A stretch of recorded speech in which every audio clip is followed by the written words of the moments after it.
पौष शुक्ल पक्ष पुत्रदा एकादशी सभी मनोवांछित फल को प्राप्ति के लिए व्रत अनुष्ठान किया जाता है।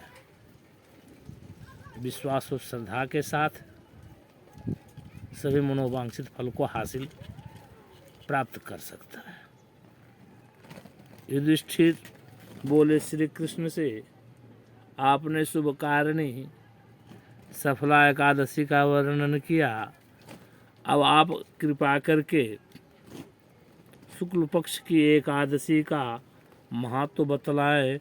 उसका क्या नाम है, कौन सी विधि है तथा उसमें किस देवता का पूजन पाठ पारायण किया जाता है।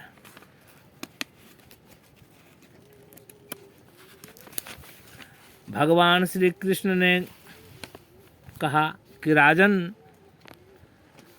पौष के शुक्ल पक्ष जो एकादशी है उसे बतलाता हूँ, ध्यान से सुनो। महाराज, संसार के हित की इच्छा में इसका वर्णन करता हूँ। राजन, पूर्वोक्त विधि से यत्नपूर्वक इस व्रत को करना चाहिए। इसका नाम है पुत्रदा एकादशी। यह सब पापों को हरने वाली उत्तम तिथि है। समस्त कामनाओं तथा सिद्धियों के दाता भगवान नारायण इस तिथि के अधिदेवता हैं। चराचर प्राणियों की हित समस्त त्रिलोकी में इससे बढ़कर दूसरी कोई तिथि नहीं है। पूर्व काल की बात है, भद्रावतीपुरी में राजा सुकेतुमान राज्य करते थे।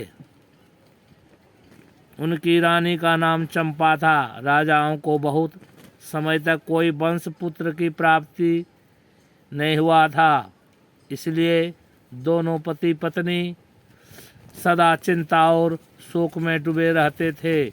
राजा के पितर उनके दिए हुए जल को शोकोच्छ्वास से गर्म करके पीते थे। राजा के बाद और कोई ऐसा नहीं दिखाई देता जो हम लोगों का तर्पण करेगा।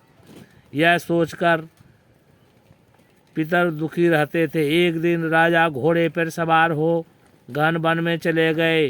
पुरोहित आदि किसी को भी इस बात को न पता था। मृग और पक्षियों से सीमित उस वन कान में राजा भ्रमण करने लगे। मार्ग में कहीं सियार की बोली और कहीं गोचर दृष्टि हो रहे थे। इस प्रकार की घूम घूम कर राजा वन की शोभा देख रहे थे। इतने में दोपहर हो गया। राजा को भूख लगी और प्यास सताने लगी। वे जल की खोज में इधर उधर भटकने लगे। किसी पुण्य के प्रभाव से उन्हें एक उत्तम सरोवर दिखाई दिया, जिनके समीप मुनियों बहुत से आश्रम शोभाशाली। नरेश ने उन आश्रमों को देखा। उस समय शुभ की सूचना देने वाले शकुन होने लगा।